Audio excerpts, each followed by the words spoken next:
The protagonist is Arthur Sterling. To the world, I am a billionaire real estate mogul and the secret owner of the Sterling Hospitality Group. To the staff at my flagship restaurant in Chicago, I was just a man in a dusty coat and worn-out work boots who looked like he had lost his way. The event is the Platinum Circle Investors Luncheon, a private gathering of the city's wealthiest power players, held in the restaurant I built from the ground up. The host antagonist is Julian Vane. He is the general manager, a man who prides himself on his refined eye for status and his absolute disdain for anyone he deems beneath him. His specific insult to me was, "You smell like a basement and look like a mistake. This is a sanctuary for the elite, not a waiting room for the destitute. Get out before I have the police remove the trash and the smell along with it." The kind person is Sarah Miller. She is a junior waitress who had only been on the job for 3 weeks. While the rest of the staff sneered, she was the only one who looked me in the eye, offered me a warm cloth, and whispered that she would bring me a sandwich out the back door so I wouldn't go hungry.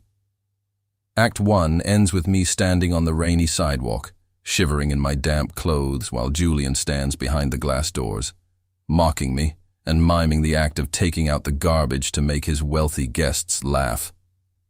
He thinks he's protected his kingdom, but he has no idea I'm heading straight from my limousine to change into the suit that owns his career. Act 2 ends with me returning to the restaurant an hour later, draped in a hand-tailored Italian suit, with 2 security guards flanking me. Julian doesn't recognize the man he insulted. He only sees a high-level VIP. He practically trips over himself to offer me the best table in the house, bragging about how he keeps the lowlifes away to maintain the atmosphere. I smile at him, lean in close, and tell him I'd like to see the employee files, starting with his. Act 3 concludes with the ultimate reveal. I pull the dirty work glove from my pocket and drop it into Julian's hand in front of the entire board of directors. I fire him on the spot and hand his manager's jacket to Sarah Miller, the only person who passed my service test. As Julian is escorted out into the same rain he pushed me into, I sit down to eat, but a sudden phone call from the kitchen reminds me that Julian wasn't the only one in that building with a dark secret. The heavy glass door slammed shut, right in my face, and the sound echoed like a gunshot through the marble lobby. I stood there in my salt-stained boots, feeling the scratchy wool of my old coat against the backdrop of men in $3,000 silk suits. Julian looked at me like I was a cockroach on a wedding cake, his lip curling in pure, unfiltered disgust. He had no idea that I held the keys to his entire world. Subscribe and comment where you are watching from, because the most powerful person in that room was carrying the serving trays. The rain in Chicago is never just a drizzle. It is a cold, biting thing that finds every hole in your clothes and every doubt in your mind. I stood there on the sidewalk of Michigan Avenue, the water pooling in the brim of my old, beat-up baseball cap. My coat was heavy and sodden, smelling faintly of the mothballs it had been stored with for years. To anyone passing by, I was just another ghost in the city, a man who had fallen through the cracks of the American dream. But inside that building, the one with the gold leaf lettering that spelled out Sterling Grill, was the empire I had spent 40 years building from nothing. I had decided to come as a stranger today. I wanted to see the soul of my flagship restaurant during the Platinum Circle Investors Luncheon. It was the biggest event of the year, a room full of people who could move markets with a whisper. I wanted to see if the success had made my staff soft, or worse, if it had made them cruel. I did not have to wait long for my answer. The lobby was a masterpiece of mahogany and soft amber lighting. It smelled like expensive cigars and the kind of perfume that costs more than a month of rent. I could see the host stand from where I stood behind the glass. Julian Vane was there, looking every bit the part of a high society gatekeeper. His suit was charcoal gray, tailored so tightly he could barely breathe, and his hair was slicked back with enough gel to weather a hurricane. He was laughing with a woman draped in pearls, his teeth a blinding artificial white. When his eyes landed on me, the laughter died instantly. It was like a shutter had been pulled down over his face. He did not see a human being. He saw a stain on his perfect floor. He marched toward the door with a frantic, angry energy. Before I could even reach for the handle, he threw the door open, but only far enough to stick his head out and block my path. I tried to give him a tired, humble smile. I told him I was just looking for a bit of warmth and perhaps a cup of coffee if he could spare it. I told him I did not want to cause any trouble. I kept my voice low and respectful, playing the part of a man who had nothing left but his manners. Julian did not even let me finish the sentence. He looked me up and down, his eyes lingering on my muddy boots and the frayed cuffs of my trousers. He told me that I smelled like a basement and looked like a mistake. He said this was a sanctuary for the elite, not a waiting room for the destitute. His voice was low and sharp, designed to cut. He told me to get out before he had the police remove the trash and the smell along with it. I looked past him into the dining room. I saw the investors, the men I did business with every day, though they only knew me as a name on a legal document or a voice on a conference call. They were watching us. Some of them looked away, embarrassed by the sight of me. Others pointed and chuckled, leaning in to whisper jokes to their wives. Julian saw them watching, and it emboldened him. He took a step closer, invading my personal space, his expensive cologne clashing with the damp scent of my coat. He told me that people like me were the reason the city was going downhill. He said I was a blight on the view. Just as he was about to shove the door closed, a young woman in a crisp white serving jacket stepped out from behind the host stand. Her name tag said, Sarah. She looked nervous, her eyes darting between Julian and me.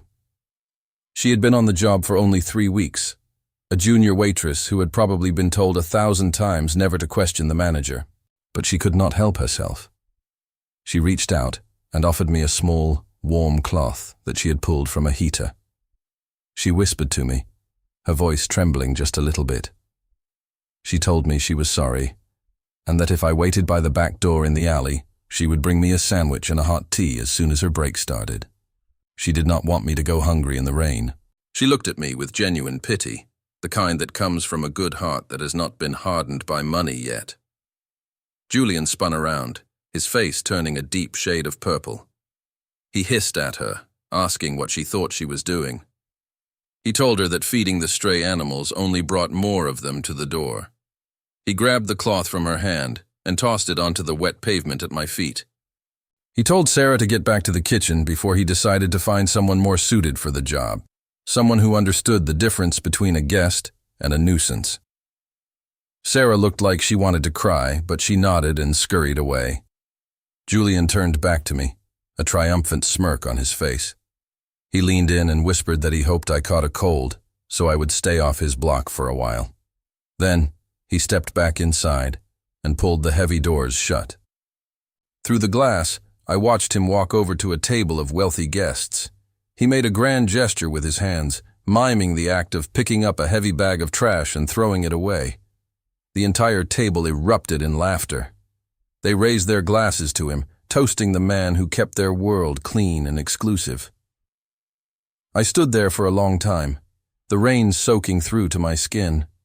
My boots were heavy with water, and my hands were numb from the cold. I looked down at the warm cloth Sarah had tried to give me, now lying in a puddle of gray city water. Julian thought he was the king of this castle. He thought he was the one in charge of who belonged and who did not. He had no idea that every brick in that building, every bottle of wine in the cellar, and every cent in his bank account belonged to the man he had just called trash. I turned away from the glass and started walking down the street. The wind was howling now, whipping between the skyscrapers, but I did not feel the chill anymore. I felt a fire growing in my chest. I reached the corner where a long black limousine was idling at the curb. The driver, a man who had been with me for 20 years, stepped out and opened the door without a word. He did not care that I was wet or that I looked like a vagrant. He knew exactly who I was. As I sat in the plush leather seat, I pulled off the wet cap and threw it onto the floor. I looked out the tinted window at the glowing lights of the Sterling grill. Julian thought he had protected his kingdom, but he had actually just signed its death warrant. I told my driver to take me to the penthouse. I needed to change into the suit that owned his career. The test was over, and Julian Vane had failed more spectacularly than I ever could have imagined. But as we pulled away, I realized that Julian was not the only one I needed to deal with.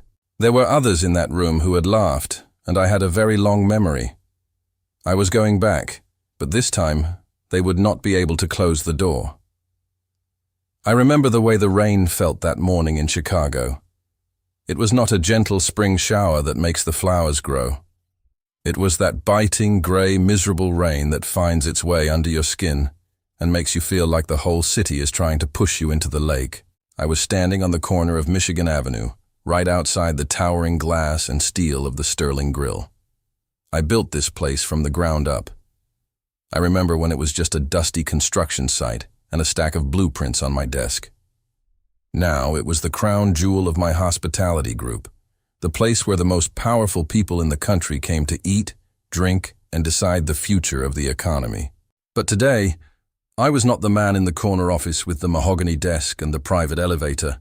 I was just Arthur, a guy in a faded navy blue coat that had seen better decades and a pair of work boots that were held together more by habit than leather. The wind whipped around the corner, splashing cold water against my face. I pulled my old baseball cap lower, feeling the dampness of the fabric against my forehead. I had a reason for being here looking like this. I wanted to see the truth. When I show up in a three-piece suit with a motorcade, everyone is on their best behavior. They smile, they bow, and they act like saints. But I wanted to know how my staff treated the people who could do nothing for them. I wanted to see if the success of my company had turned my employees into the kind of people I spent my whole life trying not to be. I did not have to wait long to get my answer. I looked through the massive, floor-to-ceiling glass windows of the restaurant. Inside, it was a different world. The flowers were the first thing you noticed. There were thousands of white orchids imported from halfway across the world, draped over the marble pillars like frozen waterfalls. The light inside was warm and golden, reflecting off the polished wood and the brass accents, until everyone in the room looked like they were made of money. I could hear the faint, elegant sound of a string quartet playing something classical and expensive. The tables were set with heavy silver forks and crystal glasses that caught the light and shattered it into a million little rainbows on the white linen tablecloths. This was the Platinum Circle Investors' Luncheon. These people were not just rich. They were the kind of rich that forgot how much a gallon of milk cost 30 years ago. They lived in a world of private jets and hand-shaken martinis. I reached out and tried to push the heavy brass handle of the front door. It did not budge. It was locked from the inside, a common practice for private events of this scale. I saw him then. Julian Vane. He was standing at the host station, looking like he had been born in a tuxedo. His hair was slicked back so tightly it looked like a helmet, and his posture was so stiff you would think he had a board strapped to his back. He was laughing with a woman draped in pearls and a fur coat, his teeth a blinding artificial white. He looked like the picture of success, but I knew his resume. I knew he had been struggling before I hired him. I had given him a chance because I thought he had a spark of passion. When Julian's eyes landed on me through the glass, that spark of passion turned into a cold, hard stare of pure disgust. It was not a look of professional curiosity or even a polite rejection. It was the look you give a cockroach that just crawled out from under a kitchen cabinet. He did not open the door for me. He cracked it just enough to let the freezing wind inside, but he kept his body firmly blocking the way. He did not ask if I needed help. He did not ask if I was lost. He just looked at my muddy boots and my frayed sleeves and told me that I looked like a mistake. I tried to give him a tired, humble smile. I kept my voice low and respectful, playing the part of a man who was just looking for a bit of warmth. I told him I was just looking for a place to sit for a minute, maybe a cup of coffee if he could spare it. I told him I did not want to cause any trouble for anyone. I wanted to see how far he would go, how much poison he had in his heart. Julian did not disappoint me. He leaned in close, his expensive cologne clashing with the smell of the wet pavement. He told me that I smelled like a basement. He said this was a sanctuary for the elite, not a waiting room for the destitute. He told me to get out before he had the police remove the trash and the smell along with it. I looked past him into the dining room. I saw the investors, men I had done business with for years, though they only knew me as a name on a legal document or a voice on a conference call.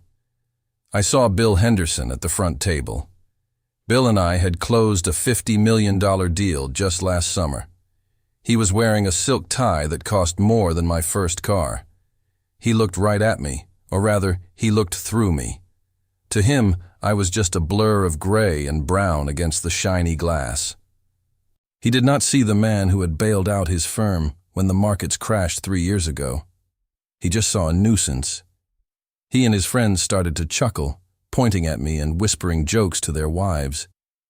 Julian saw them watching, and it made him feel powerful. He took a step closer, invading my space, and told me that people like me were the reason the city was going downhill. He called me a blight on the view. Just as he was about to shove the door closed and lock it, a young woman in a crisp white serving jacket stepped out from behind the mahogany host stand. Her name tag said Sarah.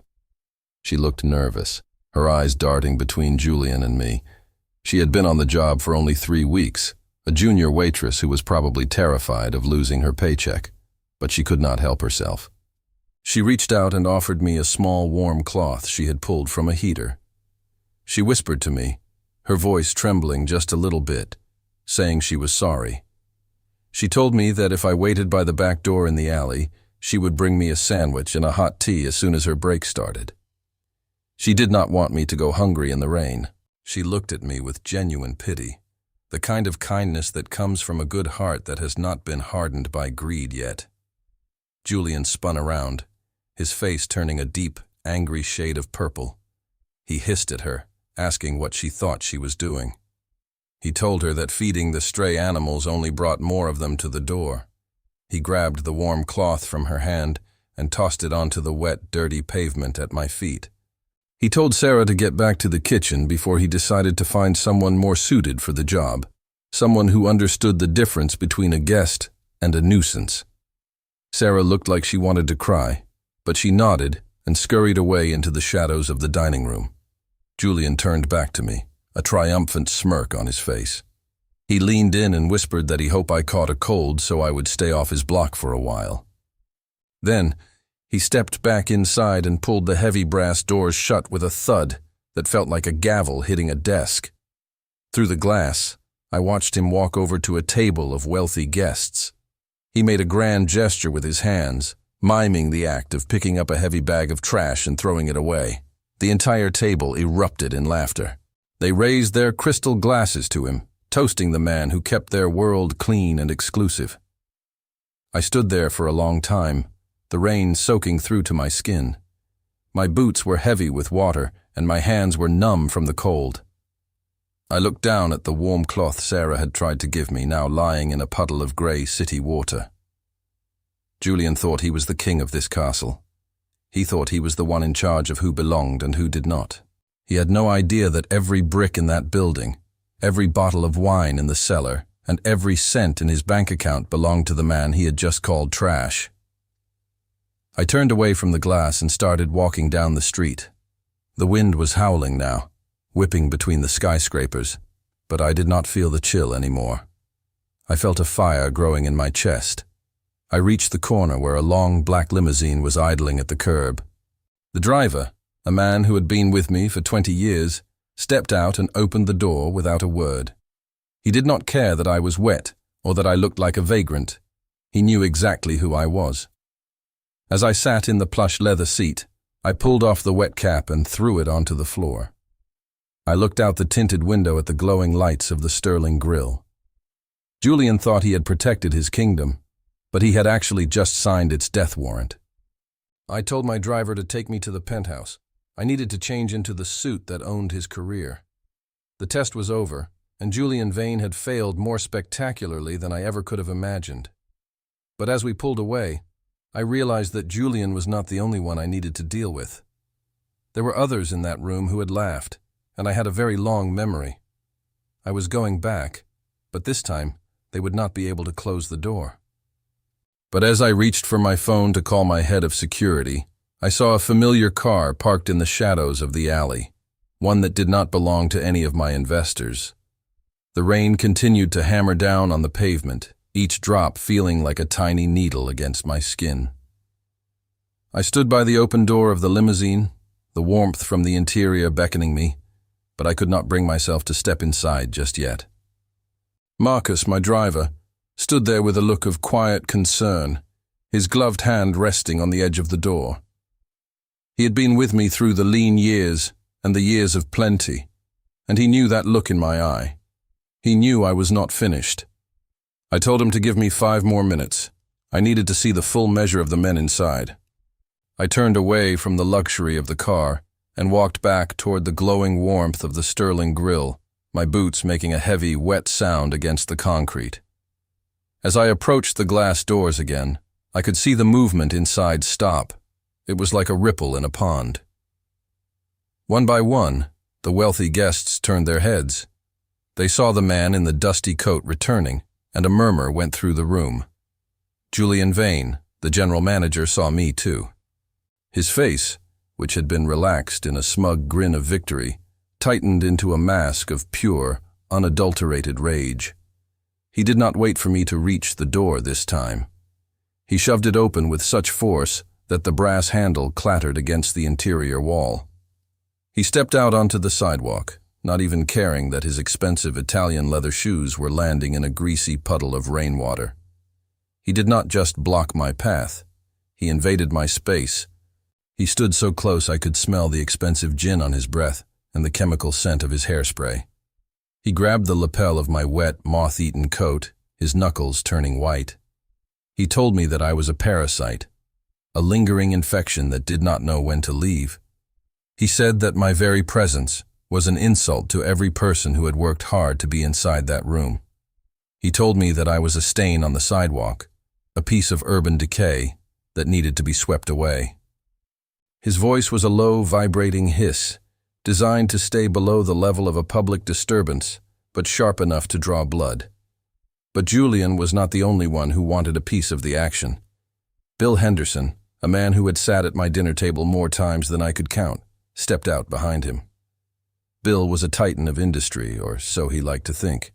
He was draped in a cashmere overcoat that cost more than a small house in the suburbs. He looked at me with a cold, clinical gaze, the kind of look a scientist gives a specimen that is not quite worth the effort of a microscope. He did not see the man who had personally signed the check that saved his company from bankruptcy 3 years ago. He just saw a nuisance. Bill spoke up, his voice booming with the practiced authority of a man who was used to being listened to. He told the crowd of investors, who were now standing and watching through the glass, that I was a ghost. He said that people like me were the reason the city was losing its luster. He looked me right in the eye and said that I was standing in a place I had not earned, looking at a life I would never understand. He told me that the world was divided into 2 kinds of people, those who built empires and those who just took up space. He said I was nothing more than a shadow in a world of light. The silence that followed his words was absolute. It was the kind of silence that makes your heart beat in your ears. Even the rain seemed to quiet down for a moment, as if the city itself was waiting to see if I would break. The investors inside were frozen, their faces pressed against the glass like children at a zoo. They were enjoying the spectacle. It was a live demonstration of the social hierarchy being enforced, and they were the ones at the top. Julian was practically vibrating with joy, his chest puffed out because a man like Bill Henderson was siding with him. He looked at me and told me to crawl back into whatever alleyway I had crawled out of before he called the authorities to have me removed like a pile of hazardous waste. I felt the weight of their words. It is a strange thing to be told you do not exist by people you have supported for half your life. I looked at the faces in the window. I saw men and women I had known for decades, people I had mentored, people I had helped. Not one of them looked away. Not one of them showed a flicker of sympathy. They were all part of the same club, and I was the outsider. I looked back at Bill, and then at Julian. I did not raise my voice. I did not let my hands shake. I just took a deep breath of the cold, wet air and let it settle in my lungs. I looked Bill Henderson directly in the eyes, and for a split second, I saw a tiny spark of something.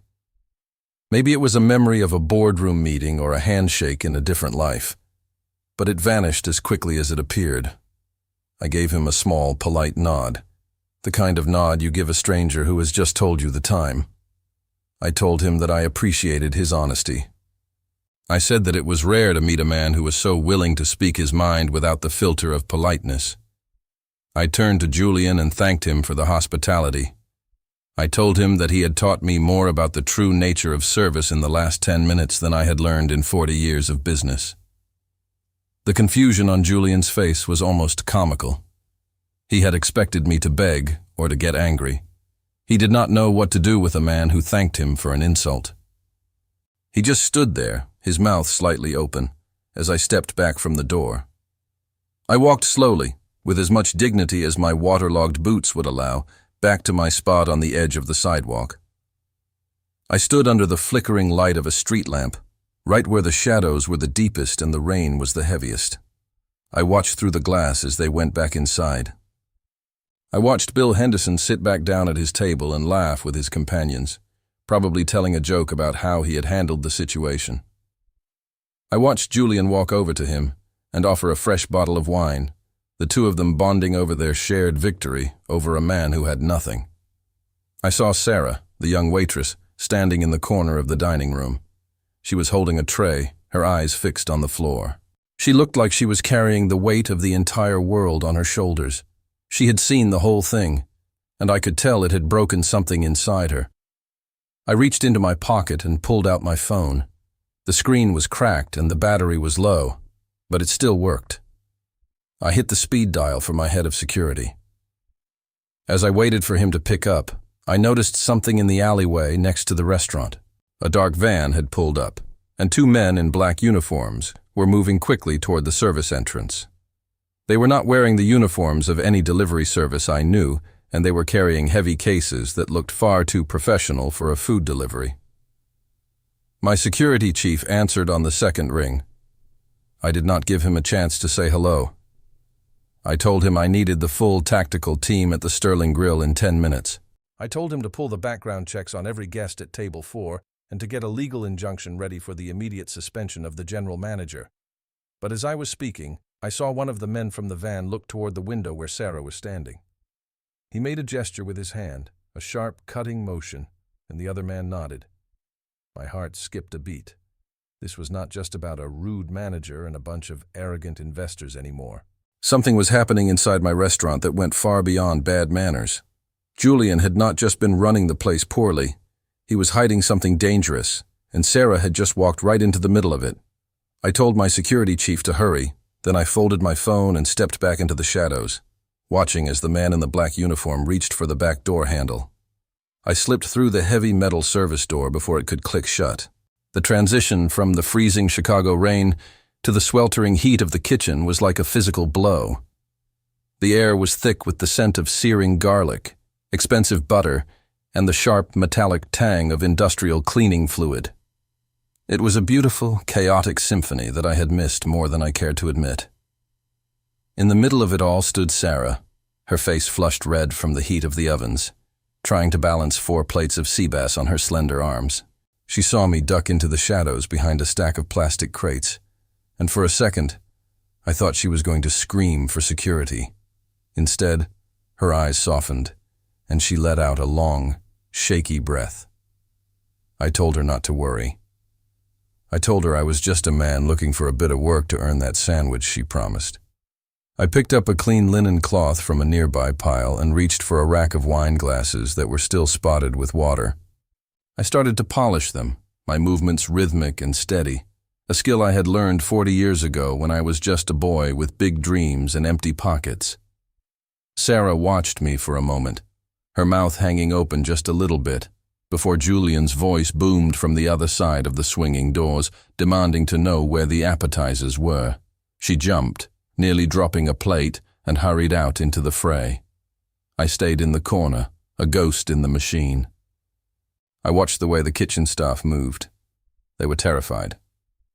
Every time Julian walked through those doors, the energy in the room changed from focused creativity to pure, cold fear. He did not lead. He ruled by intimidation. He walked over to a young man who was plating the salads and poked him hard in the shoulder, telling him that the dressing was a millimeter off center. He called the boy an idiot and threatened to dock his pay for the entire week.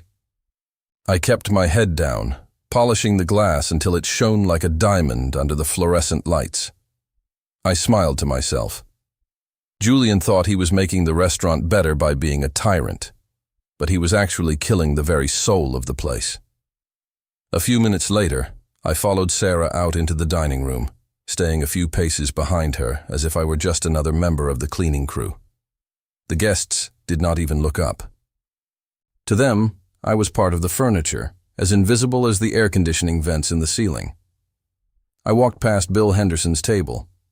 He was leaning back in his chair, his face red from too much expensive wine, bragging about a hostile takeover he had just completed. He dropped his silk napkin on the floor and did not even bother to pick it up. He just waited, his foot tapping impatiently, until I leaned down to retrieve it for him. I handed the napkin back to him with a polite, humble smile. I told him it was a beautiful afternoon for a celebration. Bill did not even look at my face. He just snatched the cloth from my hand and wiped a drop of sauce from his chin. He told me to go find some more bread and to make sure it was warm this time, or he would make sure I never worked in this town again. I nodded and told him I would see to it right away. I felt a strange kind of peace in that moment. It is a powerful thing to be underestimated. It allows you to see people for who they really are, without the masks they wear for the people they think matter. I moved through the room, clearing away empty glasses and straightening chairs. I stopped by a table where an elderly couple was sitting. They were not part of the big investor group. They were just there for an anniversary lunch, looking a bit overwhelmed by the noise and the arrogance of the people around them. I leaned in and whispered to the gentleman that his tie was the perfect shade of blue for his eyes. He beamed at me, and his wife reached out to pat my hand, thanking me for being so kind. It was the first genuine human connection I had felt all day, and it reminded me why I got into this business in the first place.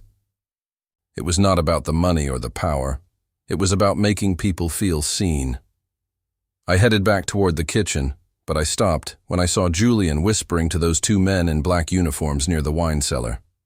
They were moving heavy wooden crates that did not have the usual winery markings on them. Julian looked nervous, his eyes darting around the room to see if anyone was watching. He handed one of the men a thick envelope, the kind that is usually filled with cash and bad intentions. I realized then that the rudeness was just the tip of the iceberg. My general manager was using my flagship restaurant for something far more sinister than just being a bully. I ducked back into the kitchen just as Sarah was coming off her round. She looked exhausted, her shoulders slumped. She walked over to the corner where I had been working and handed me a small plate with a warm roll and a slice of cheese. She told me she was sorry she could not do more, but things were getting crazy out there. She told me that Julian was in a foul mood because the special shipment had arrived late. She looked at me with those kind, tired eyes and asked me what my name was. I told her it was Arthur. She smiled, and for the first time that day, the heat of the kitchen felt manageable. She told me that Arthur was a strong name. She said she had a grandfather named Arthur who used to tell her that the world was built on the backs of people who worked hard and kept their mouths shut. She told me not to let men like Julian get me down. She whispered that people like him were like thunderstorms. They made a lot of noise and caused a bit of trouble, but eventually, the sun always came back out. I took a bite of the bread, and it was the best thing I had tasted in years. I looked at this young woman, who had nothing but was willing to share it with a stranger, and I felt a lump in my throat. I told her she was a good person, Sarah. I told her that she had a bright future ahead of her, much brighter than she could possibly imagine right now. She laughed, a soft, musical sound that cut through the clatter of the dishwashers. She told me she just hoped to make it through the shift without getting fired. As we stood there in the quiet corner of the kitchen, the back door creaked open again. One of the men in black stepped inside, his eyes scanning the room until they landed on me. He did not look like a delivery driver. He looked like a wolf in a cheap suit. He walked toward us, his hand reaching into his jacket, and I realized that my little social experiment was about to get a lot more dangerous. I looked at Sarah, who was still smiling at me, completely unaware of the shadow falling over us. I knew I had to end the game soon, but I also knew that if I moved too fast, I might put the only kind person in this building in the line of fire. I reached out and took Sarah's hand, giving it a gentle squeeze, as I prepared to step out of the shadows and show them exactly who they were dealing with. But then, the man in black spoke, and the name he called out was not mine. It was Julian's, and he sounded like a man who was out of patience. The man in the black suit did not look at me like I was a person. He looked at Julian like he was a debt that was long overdue and starting to smell. Julian's face went from that angry royal purple to a ghostly, sickly white in a matter of seconds. He started sweating, real beads of it popping out on his forehead and running down into his eyes. I stood there, still holding Sarah's hand, feeling her pulse racing against my palm like a trapped bird. She was terrified, and I could not blame her one bit. The kitchen, which was usually a place of controlled chaos and clanging pans, went dead silent. Even the hum of the big industrial dishwasher seemed to fade into the background. Every cook and dishwasher was frozen in place, watching the drama unfold. Julian tried to play it cool, but he was failing miserably. He straightened his silk tie with shaking fingers and told the man they should take their business to the private office upstairs. But the man in the black suit was not moving an inch. He looked over at me and Sarah, his eyes cold and hard like polished stones. He asked Julian who the old man was and why he was cluttering up the workspace. Julian, looking for any way to regain his sense of power and distract from whatever trouble he was in, turned all that nervous energy onto me. He pointed a shaking finger at my chest and told the man I was just a stray he was about to kick out. He said I was a piece of garbage that had drifted in from the street and that he was just finishing up the cleaning before the real business started. Julian grabbed my arm then. His grip was tight, his fingers digging into the old wet wool of my coat like claws. He did not just want me gone anymore. He wanted to put on a show for his guest and the wealthy investors waiting on the other side of the doors. He started hauling me toward the swinging doors that led to the main dining room. Sarah cried out, her voice high and thin, telling him to stop and that I had not done anything wrong. Julian did not even look back at her. He just barked at her to shut her mouth, or she would be the next one out on the sidewalk without a paycheck. He shoved through the doors, and suddenly, we were back in the world of white linen, crystal glass, and the smell of money. The room went quiet as we stumbled out into the open. All those wealthy men and women paused with their silver forks halfway to their mouths. The string quartet stopped playing, the violin trailing off into a lonely, awkward note. Bill Henderson looked up from his steak, a nasty little grin spreading across his face when he recognized me. He nudged the woman next to him, a lady draped in enough diamonds to sink a boat, and pointed his finger. Julian was shouting now, his voice echoing off the high, vaulted ceilings. He called me a thief and a lowlife. He told the whole room that he had caught me red-handed trying to steal the silver from the kitchen. It was a lie, of course, a desperate and ugly one, but the people in that room wanted to believe it. It made them feel safer in their expensive chairs to think that the poor man they had been ignoring was also a criminal. It justified their silence. I could feel the heat of 100 eyes on me. Some of those looks were full of a distant, shallow pity, but most were full of a cold, hard judgment. I felt the dampness of my clothes again, the way the air conditioning chilled the spots where the rain had soaked through to my skin. I looked down at the floor, seeing the dark mud from my old work boots staining the plush cream-colored carpet. Julian was loving every second of it. He was playing the hero, the brave protector of their high society bubble.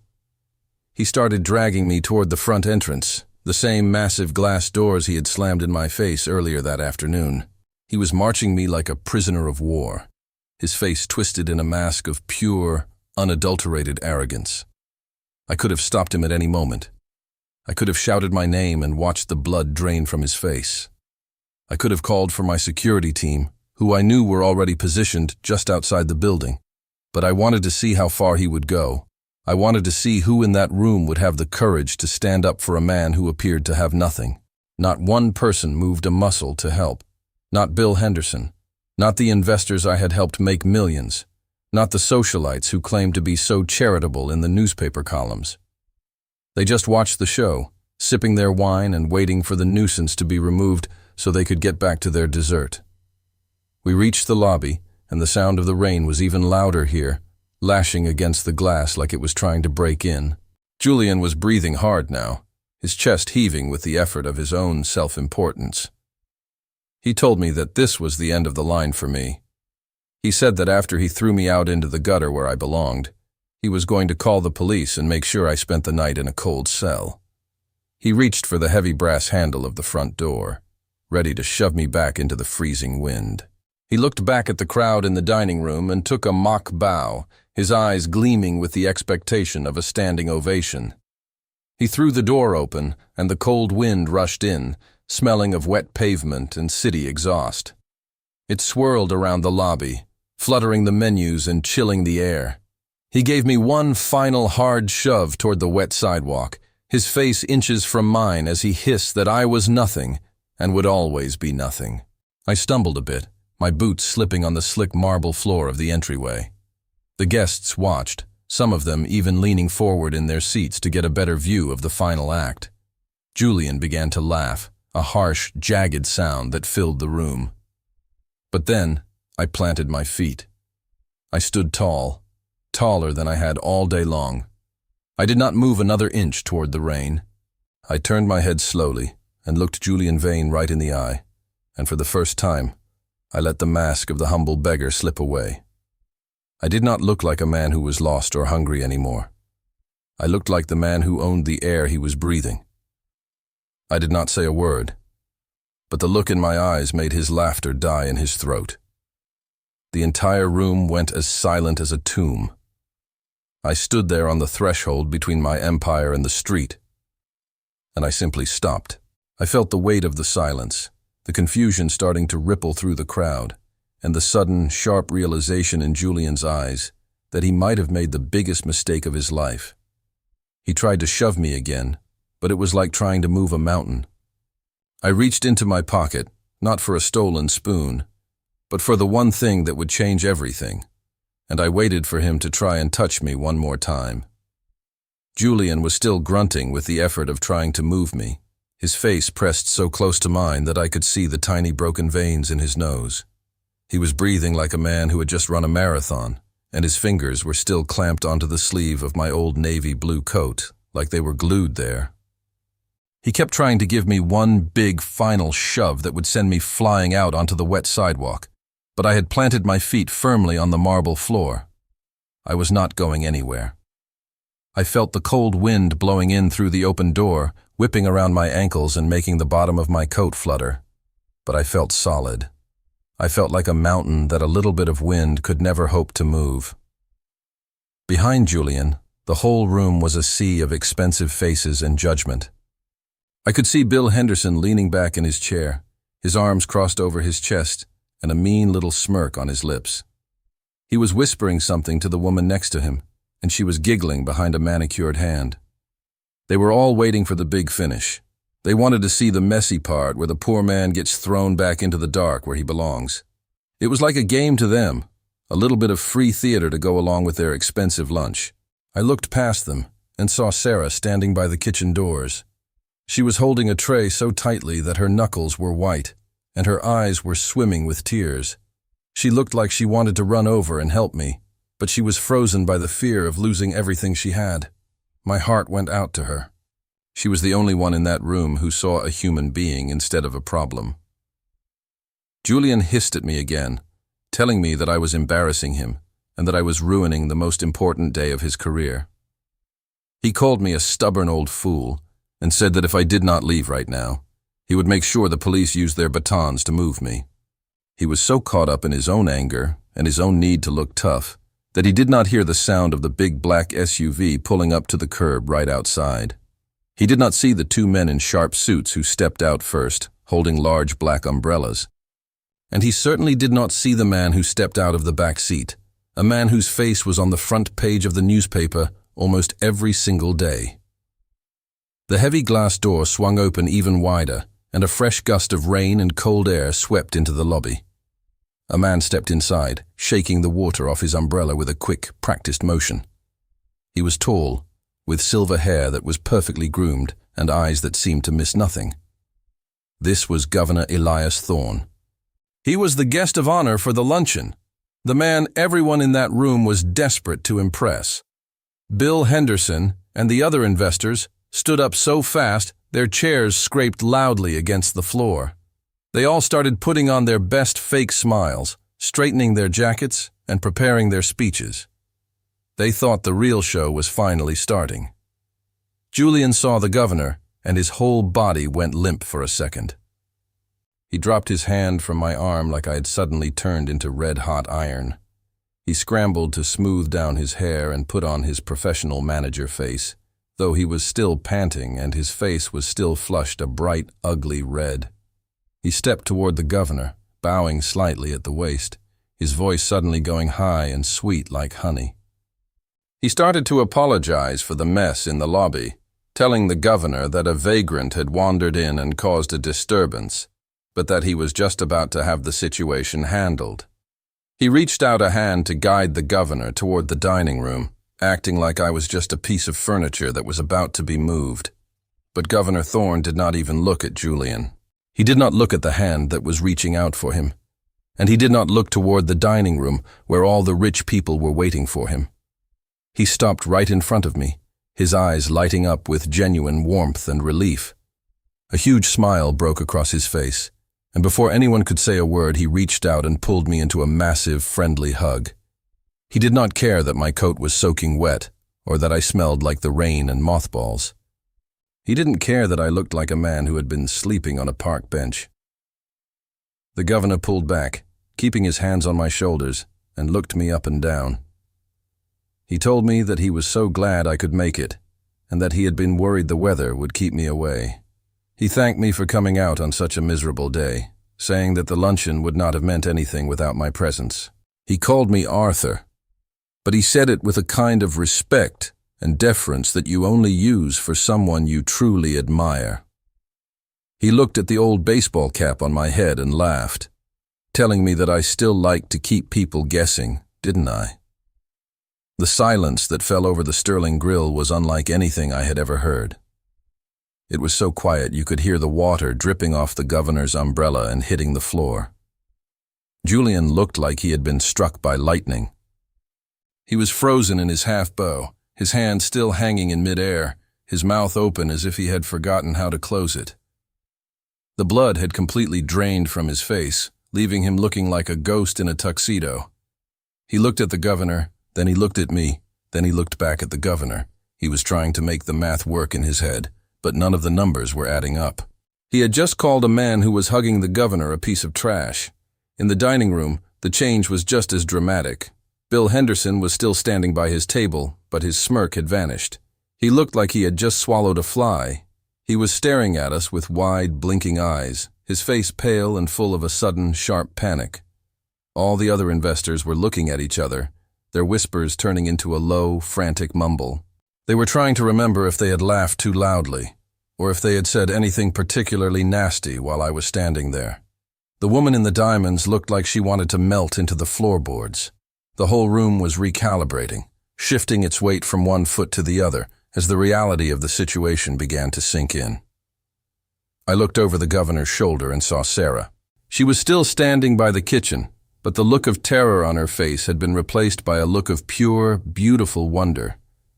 She was the only one who didn't look scared. She just looked happy. She saw the way the governor was treating me, and she realized that the man she had tried to feed with a sandwich was someone very different than she had imagined.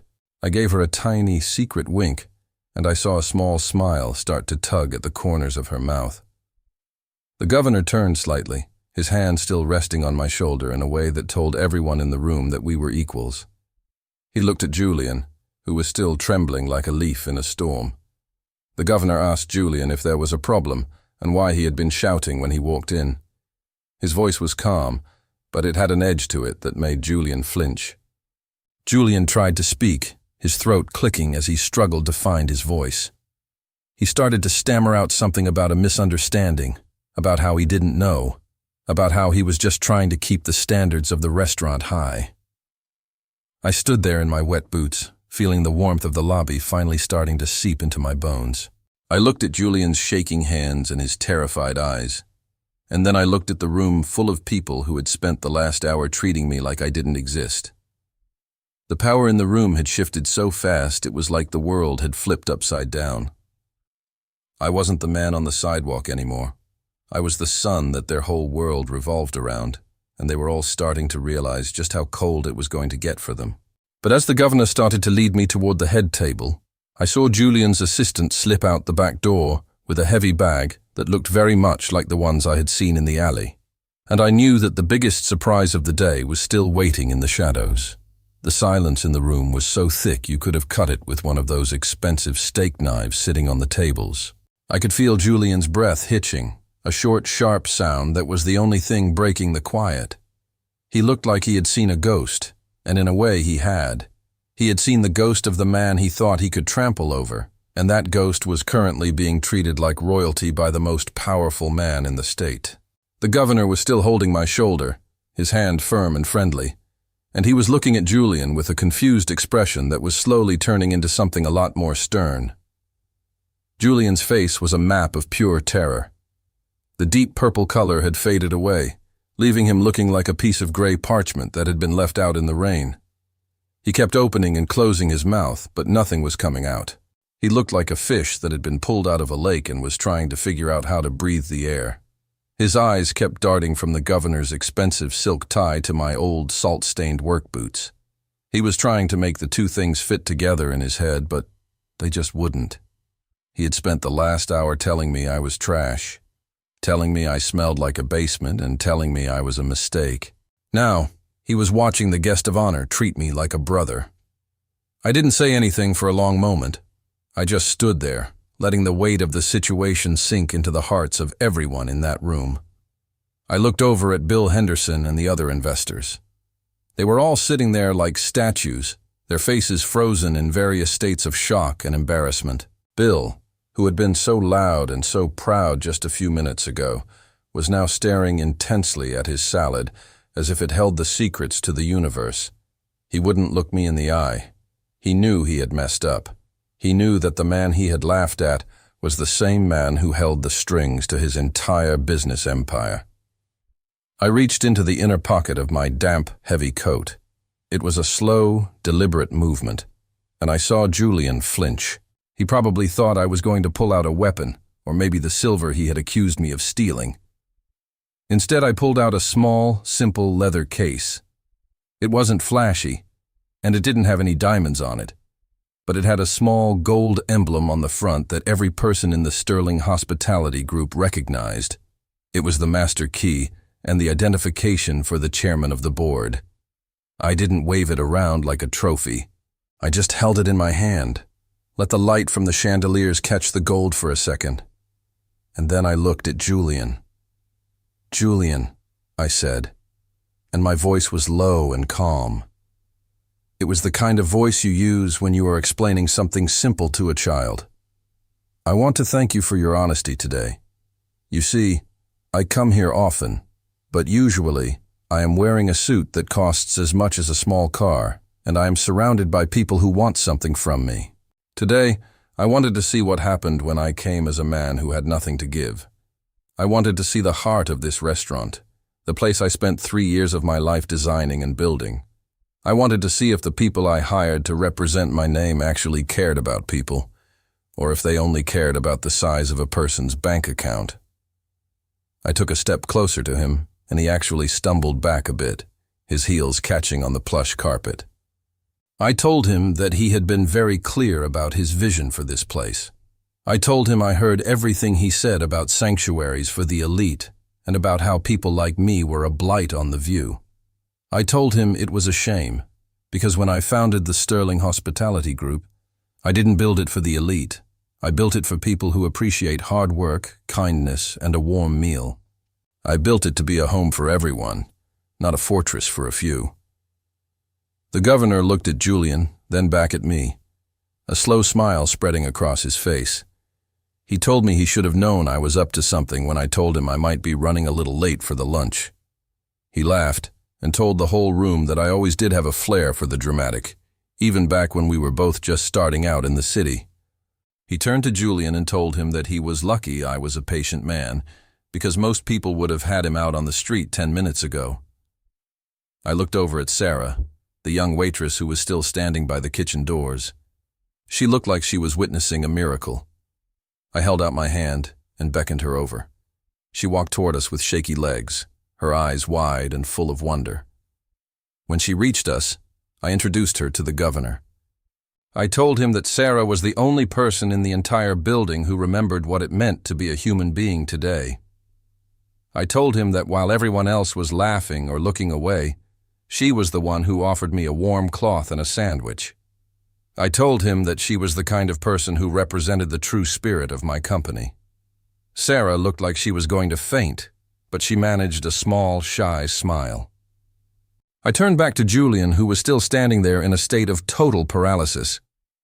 I told him that his specific insult about me smelling like a basement was interesting, because I used to live in a basement apartment not 5 blocks from here while I was saving up the money to start my first business. I told him that the smell of hard work and struggle is something you never really forget, and it's something you should never look down on. I looked around at the investors, at the men and women who had turned their backs on a man in need. I told them that the Sterling Foundation, which I know many of them rely on for their various charity galas and projects, would be re-evaluating its partnerships in the coming weeks. I told them that character matters more than capital, and today I saw a lot of capital but very little character. You could have heard a pin drop after I said that. Bill Henderson looked like he was about to have a heart attack right there in his chair. Julian finally found his voice, though it was thin and cracked, sounding nothing like the booming authority he had used earlier. He started to stammer out an apology, saying he was just trying to do his job, that he was under a lot of pressure, that he didn't realize who I was. I stopped him with a small wave of my hand. I told him that was the whole point. If you only treat people with respect when you know they are powerful, then you aren't a respectful person. You are just a person who is afraid. I told him that I didn't want people who were afraid working for me. I wanted people who were kind. I took off my wet, heavy coat and handed it to Julian. He took it automatically, his arms shaking under the weight of the damp wool. I told him to hold on to that for a moment. I told him it was a reminder of the man he tried to throw away. I turned to the governor and told him I was ready to eat now, though I might need a moment to wash the city rain off my hands. The governor laughed and slapped me on the back, leading me toward the head table that had been prepared for us. I walked past the rows of silent, stunned guests, feeling the warmth of the room finally starting to settle in. I felt a sense of peace, knowing that the truth had finally come out.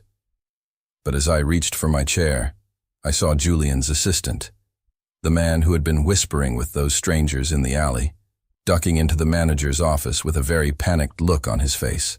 He wasn't looking at me or the governor. He was looking at a small black suitcase he was clutching to his chest.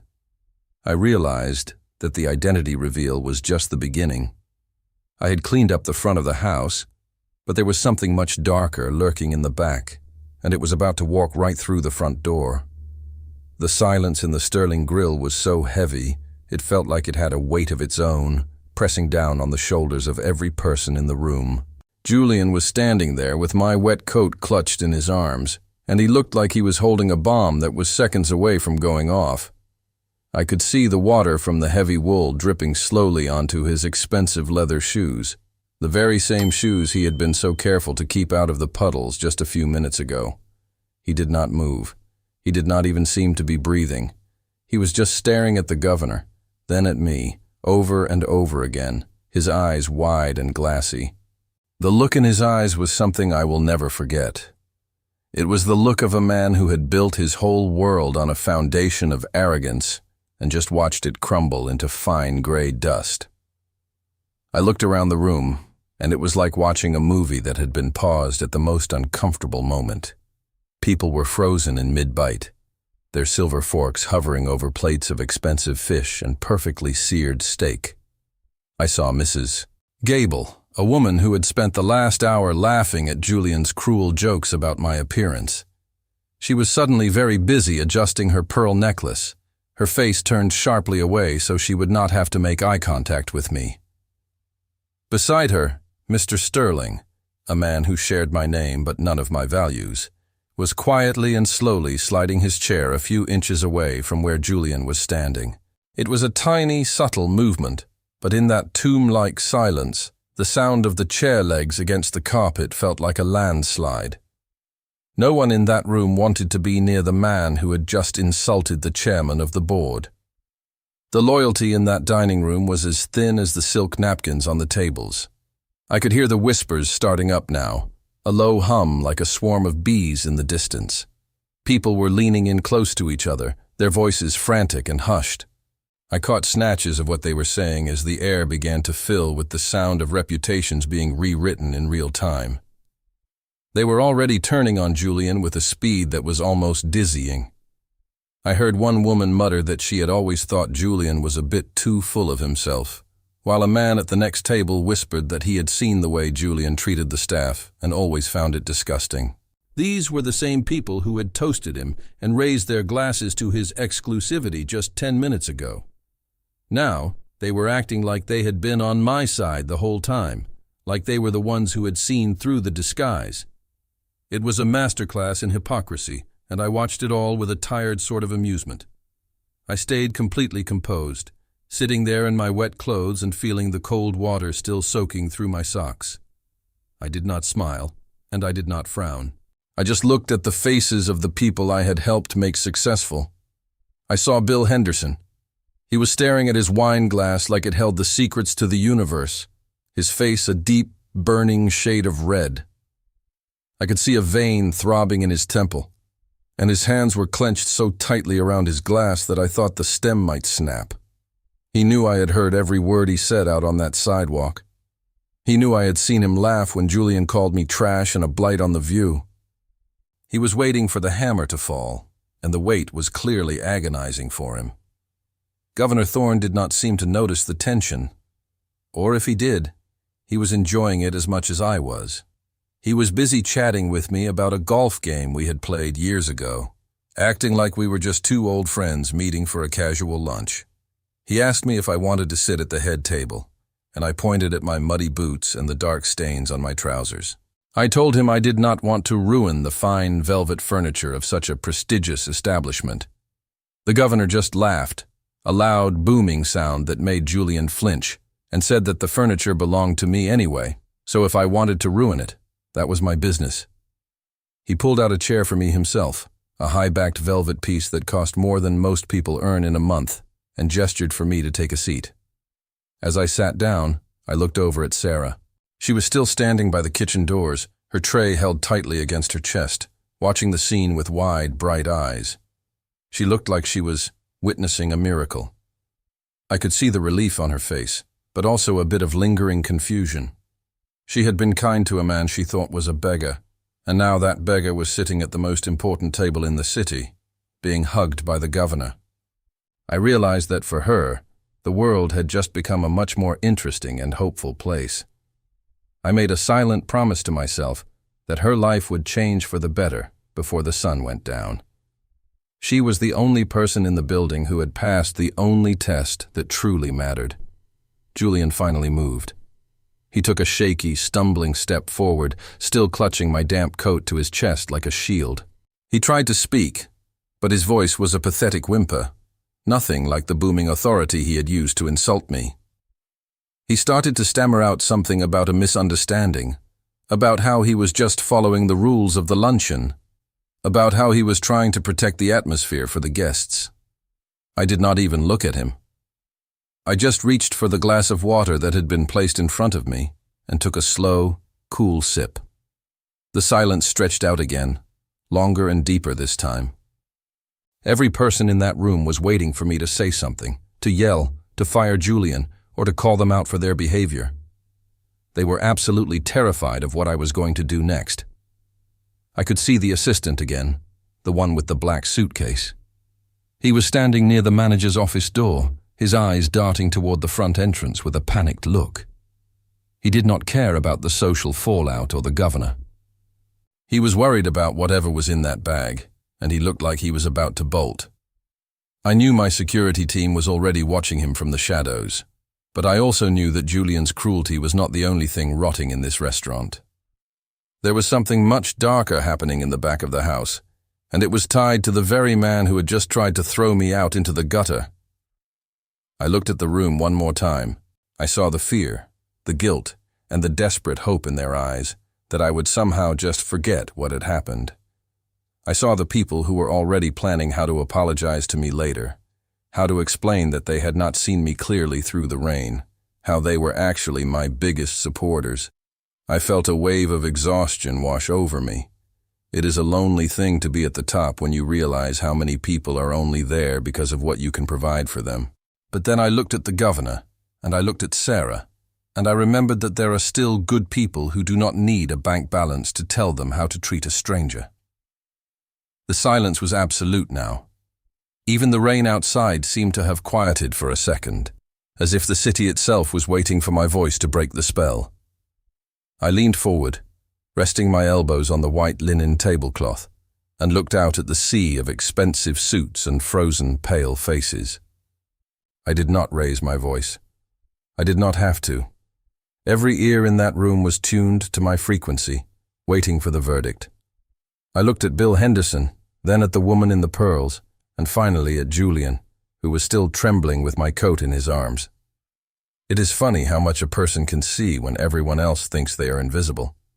I sat there in that heavy velvet chair, and I could feel the dampness of my trousers soaking into the expensive fabric. It was a strange sensation, sitting at the head table of the finest restaurant in the city, looking like I had just crawled out of a storm drain while the governor of the state sat next to me like we were old friends at a backyard barbecue. The room was still so quiet that I could hear the faint hum of the refrigeration units in the kitchen. Every eye was on me, but I wasn't looking at the crowd. I was looking at Julian. He was still standing there, holding my wet coat like it was a pile of dirty laundry he didn't know what to do with. He looked like he was waiting for the ground to open up and swallow him whole. I didn't feel like shouting. I didn't feel like making a big scene. I've always found that the most powerful things are usually the quietest. I reached into my pocket and pulled out my phone. It was a simple thing. But in that room, it felt like a gavel. I tapped a few buttons and put it on the table. I called my head lawyer, a man named Bennett who has been my right hand for more years than I can count. I put the call on speaker so that my voice would carry just enough for Julian and the people at the nearby tables to hear. Bennett answered on the first ring. He didn't say hello, he just asked what I needed. I told him I was sitting in the Sterling Grill and that I had decided to make some changes to the management structure. I told him that Julian Vane's contract was to be terminated immediately for conduct unbecoming of the company.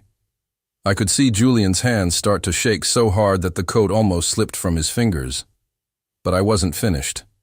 I told Bennett that since the company apartment on Lakeshore Drive was tied to the manager's position, Julian would need to have his belongings cleared out by 5 o'clock this evening. I also mentioned the silver Jaguar, the one the company provided for the general manager to use. I told Bennett to have the GPS tracker activated and to have a tow truck pick it up from the restaurant parking lot within the hour. Julian made a small, choking sound in the back of his throat. It wasn't a protest. It was the sound of a man realizing that his entire life was being dismantled in less than 60 seconds. He wasn't just losing a job. He was losing his home, his car, and his status. Everything he used to make himself feel superior to the people on the street was being taken away because he didn't know how to be kind to a stranger. I told Bennett to also revoke Julian's memberships at the various social clubs the company paid for, and to make sure his name was removed from the guest list for the Winter Gala. I wanted there to be no doubt that the doors he had worked so hard to keep shut for others were now firmly closed to him. I hung up the phone and looked at Julian. I told him that I wasn't doing this because he was mean to me. I told him I was doing it because he was bad at his job. I explained to him that the Sterling Hospitality Group isn't about fancy suits or expensive wine. It is about the way you make a person feel when they walk through the door. I told him that he had forgotten the most important rule of service, that everyone deserves dignity. I told him that a man who judges a person by the mud on their boots doesn't have the vision to run a place like this. I asked him to give me back my coat. Julian handed it over without a word. His face was a mask of pure, cold shame. He looked like he wanted to say something, to apologize or beg for another chance, but he knew there was no point. I took the coat and laid it across the back of my chair. Then I looked at Julian and asked him for his manager's jacket. It was a beautiful piece of charcoal wool with the company crest on the pocket. It was the symbol of his authority, the thing that gave him the right to tell people like me to stay out in the rain. Julian's fingers fumbled with the buttons. He looked like a man who was being stripped of his armor in front of an entire army. He pulled the jacket off and stood there in his white shirt, looking suddenly very thin and very small. I didn't take the jacket. I looked over at Sarah, the young waitress who had tried to help me. I waved her over to the table. She came over slowly, her eyes wide with a mix of fear and something that looked a lot like hope. I told her that I had been watching her. I told her that she was the only person in the room who had the right spirit for this business. I told her that as of this moment, she was the acting general manager of the Sterling Grill. I told her that her salary would be tripled and that we would get her all the help and training she needed. I told her to take the jacket. Sarah looked at me, then at the governor, and then she took the jacket from Julian's hands. She didn't put it on yet, but she held it with a kind of respect that Julian had never shown. I turned back to Julian and told him he was free to go. I told him that his final paycheck would be mailed to his last known address, along with a bill for the cleaning of the company apartment. I told him that I hoped he would find a way to be a better man in his next life, because he wouldn't be working in this city again if I had anything to say about it. Julian didn't look at me. He didn't look at the governor. He didn't look at the investors who were all suddenly very interested in their dessert spoons. He just turned around and started walking toward the front door. The walk across the dining room must have felt like 1,000 miles. Every person in that room watched him. They watched the man who had been the king of the room just an hour ago as he walked past them in his shirt sleeves, his head down and his shoulders slumped. He had to walk past Bill Henderson, who didn't even acknowledge him. He had to walk past the women who had laughed at his jokes. He reached the heavy glass doors, the ones he had used to keep the world away, and he pushed them open. I watched through the window as he stepped out into the gray, freezing rain.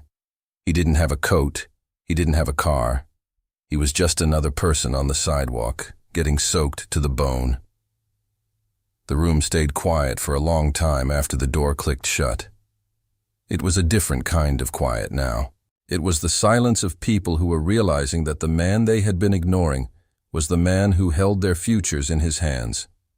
I picked up my water glass and took a sip. I felt the warmth of the room, the smell of the good food, and the kindness of the young woman who was now standing at my side. I felt like justice had been served, not with a hammer, but with a mirror. Julian had seen himself for who he really was, and he didn't like the reflection. But as I prepared to finally eat my lunch, I noticed something that made the hair on the back of my neck stand up. Julian's assistant, the one who had been carrying that heavy black suitcase, wasn't looking at the door where Julian had disappeared. He was standing near the service entrance, and he was staring at me with a look of pure, cold hatred. He didn't look like a man who was sad about his boss being fired. He looked like a man who was worried about what I was going to find when I started looking into the books. He reached into his pocket and pulled out a small, silver key, and he began to move toward the private elevator that led straight to my personal office upstairs. I realized then that the trash I had just cleared out of the front of the house was nothing compared to the secrets that were hidden in the back. I stood up from the head table, leaving the governor to finish his wine. The room was buzzing with a nervous energy that you could almost taste in the air. It was like a thick fog of regret coming off the tables where the big-shot investors sat. I could see Bill Henderson out of the corner of my eye. He looked like he wanted to jump out of his skin and run over to apologize, but I did not give him the satisfaction of a glance. Instead, I walked across the plush carpet, my wet boots making a faint squish with every step. I did not head for the kitchen or the front door. I headed for the small, quiet corner booth where the elderly couple was sitting. They looked like they were trying to be as small as possible. The gentleman was wearing a suit that was clearly 20 years old, but it was pressed so perfectly you could have used the creases to cut paper. His wife had a simple pearl necklace on, the kind that probably had more sentimental value than a whole vault of diamonds. When I reached their table, they both looked up at me with a mix of surprise and a little bit of worry. They had seen the whole show with Julian and the governor, and I think they were afraid they were next on the list for a confrontation. I pulled out a chair from the next table and sat down right across from them. I gave them the same humble smile I had given them earlier when I was just a ghost in the hallway. I told them I hoped their lunch was going well. The gentleman, whose name I soon learned was Henry, blinked at me behind his thick glasses. He reached up and touched his blue tie, the one I had complimented earlier. He told me, in a voice that was soft and a little shaky, that he could not believe I remembered him. He said he and his wife, Martha, were just there to celebrate 50 years of marriage. He told me they had saved up for a long time to come to the Sterling Grill because they wanted to see the most beautiful place in the city just once. Martha reached over and patted my hand, just like she had before. Her skin was thin and felt like old, fine paper, but her grip was warm and steady. She told me I was a very brave man for standing up for myself. She did not call me a billionaire or a mogul. She just called me a good man. I felt a lump in my throat that I had not expected. Here I was, surrounded by the wealthiest people in Chicago, and the only person who truly saw me was a woman who had come here with nothing but a lifetime of love and a few $100s in savings. We sat there for a while, just talking. I ignored the governor and the investors and the chaos of the restaurant. I wanted to know about their life. Henry told me he had spent 45 years as a master carpenter. He had a small shop on the south side where he made custom cabinets and furniture. He talked about wood like it was a living thing. He talked about the grain of cherry and the strength of oak. He told me he had to close his shop a few years back when the rent got too high and his back started to give him trouble. He said he missed the smell of sawdust and the feeling of a job well done. I listened to every word. I watched the way his eyes lit up when he talked about his craft. I looked at Martha, who looked at her husband with so much pride it could have lit up the whole room. I realized that these were the people I built my empire for. Not for the Bill Hendersons of the world, but for the Henrys and the Marthas. I reached out and took Henry's hand. I told him that I was starting a new project, a boutique hotel up in the North Woods that was going to be all handmade wood and stone. I told him I had been looking for a head consultant, someone who knew the soul of the wood and could teach the younger builders how to do things the right way. Henry's mouth fell open. He looked at Martha, then back at me. He told me he was an old man and that he did not have the strength to build like he used to. I laughed and told him I did not need his strength. I needed his eyes and his heart. I told him the job would come with a car to get him there, a comfortable place to stay, and a salary that would mean he and Martha never had to save up for a year to buy a lunch again. I told him I wanted him to start next week.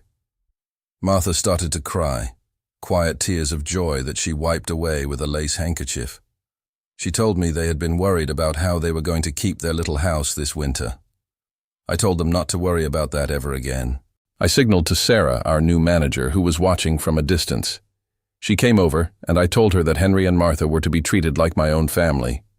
I told her that their anniversary lunch was on the house, and so was every other meal they ever wanted to eat in any of my restaurants. Sarah beamed at them, her eyes shining. She took their dessert order with a grace and a kindness that made me proud. She did not treat them like a charity case. She treated them like the VIPs they truly were. As I sat there, watching Henry and Martha hold hands and talk about the future, I felt a deep sense of satisfaction. This was the real justice. It was not just about firing a bad man like Julian. It was about lifting up the good people who often get stepped on in the rush for more money and more power. I stayed with them for another 20 minutes, sharing a piece of chocolate cake and listening to stories about their children and grandchildren.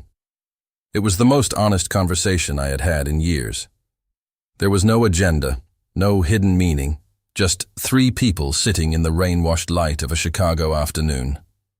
The restaurant seemed to fade away as Henry told me about the first time he met Martha at a local dance. He spoke with so much detail, describing the color of her dress and the way the music sounded, that I could almost see it. It was a reminder that every person walking the streets has a story worth hearing, if only someone takes the time to listen. I saw the investors at the other tables looking over, their faces full of confusion. They could not understand why I would spend my time with an old couple in a corner booth when I could be talking about interest rates and profit margins with them. They did not realize that Henry and Martha were the ones who were actually rich. When it was finally time for me to get back to business, I stood up and gave Martha a gentle kiss on the cheek. I shook Henry's hand, feeling the calluses that a lifetime of honest work had left behind. I told them I would see them on Monday morning. They both thanked me over and over, but I told them I was the one who should be thanking them. They had reminded me why I started this whole journey in the first place. They had given me back a piece of my own soul that I had almost lost in the boardroom. I walked back toward the head table, feeling lighter than I had in a long time. The investors were still watching, their eyes following me like I was a shark in a swimming pool.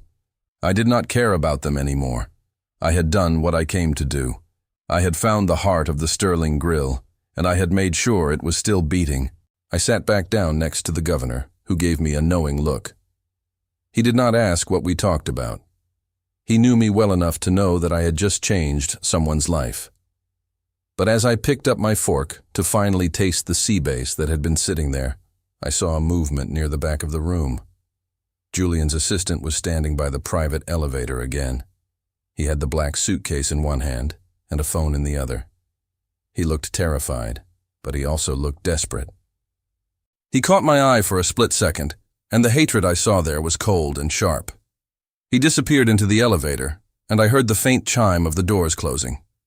I realized that while I was busy doing a good deed, the rot inside my company was trying to make its escape. I pushed my plate away, the hunger gone. I had saved a family today, but if I did not move fast, I was going to lose the very empire that gave me the power to help them.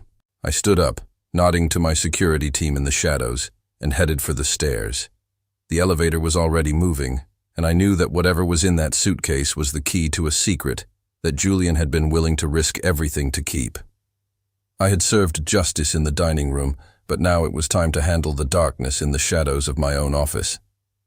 I pushed my plate of sea bass away, the white fish looking cold and lonely on the hand-painted china. It was a beautiful dish, prepared by a chef who earned more in a month than most people see in a year. But it didn't taste nearly as good as the simple bread Sarah had offered me in the kitchen. I stood up slowly, feeling the stiffness in my joints from the cold rain that was still drying in my clothes. The governor stood up with me, and like a row of falling dominoes, every single person in that dining room followed suit. It was a strange and hollow sight. 100 people in silk and cashmere, standing in total silence because a man in a dusty coat had decided to leave his chair. I looked at their faces, one by one. I saw the fear in their eyes, the way they were holding their breath, waiting to see if I would point a finger at them next. I looked at Bill Henderson. He was standing so straight he looked like he might snap in half if a stiff breeze caught him. His face was still that bright, embarrassed red, and he was sweating despite the cool air conditioning. He looked like he wanted to say something, some kind of apology that would make everything okay, but I didn't give him the chance. I just gave him a small, polite nod. It was the kind of nod you give a stranger on a bus whose face you will forget in 5 minutes. I could see the color drain from his cheeks. To a man like Bill, being yelled at is one thing, but being treated like he is completely unimportant is the ultimate insult. He had spent his whole life trying to be someone I would notice, and in one afternoon, he had guaranteed that I would never look at him again. I turned away from the head table and started the long walk toward the lobby. I didn't head for the private elevator or the back exit. I wanted to walk right through the heart of the room I had built. I reached for my old salt-stained navy blue coat where it was draped over the back of the chair. I pulled it on, feeling the heavy, damp wool settle onto my shoulders. I put my beat-up baseball cap back on my head, tugging the brim down low over my eyes. I must have looked like a ghost haunting a palace. Here was this room filled with gold-leafed pillars, white orchids, and crystal chandeliers that cost as much as a suburban home. And in the middle of it was a man who looked like he had spent the morning cleaning out a garage. The contrast was so sharp it was almost funny. I walked past tables where the wine alone cost $500 a bottle. I passed men who controlled the pension funds of thousands of workers and women who sat on the boards of the city's biggest hospitals. All of them were watching me with a kind of desperate intensity. They were looking for a sign, a hint of whether they were still in my good graces. I didn't give them anything. I just kept my eyes forward, my boots making a soft, wet sound on the cream-colored carpet. I realized then that the only reason the lights were on in this building was because of the man they had tried to throw out. The only reason the staff had jobs and the investors had profits was because of the vision of a man who didn't mind getting his hands dirty. I stopped when I reached Sarah. She was standing near the kitchen doors, Julian's manager jacket still folded over her arm. She looked small in that big room, but she also looked like she was the only person who actually belonged there. I reached out and patted her on the shoulder. I told her that I would be sending a team over in the morning to help her with the transition, but that tonight the restaurant was hers. I told her to trust her gut and to remember that every person who walks through that door is a guest of mine, no matter what they are wearing. She nodded, her eyes bright with a mix of excitement and nerves. She told me she wouldn't let me down. I knew she wouldn't. She had a heart that hadn't been bought yet. And in this business, that is the most valuable asset you can have. I looked toward the corner where my head of security was standing. He gave me a single sharp nod that told me the situation with the assistant and the black suitcase had been handled. The secrets Julian had been trying to smuggle out were now in my possession, and there would be plenty of time to deal with the legal fallout tomorrow. For now, I just wanted the peace of the sidewalk. I didn't want the limousine. I didn't want the bodyguards. I wanted to be just Arthur again, a man who could walk through his own city without anyone knowing his name. I reached the massive glass doors of the lobby. I stood there for a moment, looking at my reflection in the polished glass. I looked like a man who had been through a long day, which was the truth. My face was lined with the years of hard work it took to build all of this, and my clothes were a mess. But when I looked into my own eyes, I saw a man who was at peace. I had come here to see the truth, and I had found it. I had seen the ugliness of pride and the beauty of a simple act of kindness. I had lost a manager, but I had found a leader in Sarah and a reminder of my own roots in Henry and Martha. I pushed the heavy brass handle and stepped out into the Chicago afternoon. The rain had turned into a light mist, and the air was cold enough to make my breath bloom in front of me like a small white cloud. The sounds of the city rushed in to meet me. The honking of taxis, the distant rumble of the L train, and the chatter of thousands of people who were all heading somewhere important. I pulled my collar up against the wind and started walking. I didn't look back at the glowing warmth of the Sterling grill. I didn't need to. I knew that inside those walls, the world had changed. I thought about what it cost me to stay quiet today. It cost me an hour of being humiliated and a few insults that stung a bit more than I expected. But what it proved was worth more than all the money in my bank accounts. It proved that you can own the tallest buildings and the fanciest restaurants, but you can't buy character. It proved that the most powerful person in the room is often the one who is willing to be the most humble. I had spent my life building a secret empire, but the real secret was that I never wanted to be the king. I just wanted to be a man who did the right thing when no one was looking. As I reached the corner and disappeared into the crowd of people rushing toward the train station, I felt a deep sense of gratitude. I was just another face in the gray mist of the city, a man in a wet coat walking home. No one stopped me. No one asked for my autograph or a loan. They just moved around me, unaware that the man they were avoiding was the reason the sidewalk under their feet existed. I smiled to myself, the secret safe in my pocket like a warm stone. The lights of the city began to flicker on as the sun went down, and I knew that tomorrow would be a better day, because today, justice hadn't been served with a hammer. It had been served with a warm cloth and a simple sandwich, and that was the most powerful lesson of all.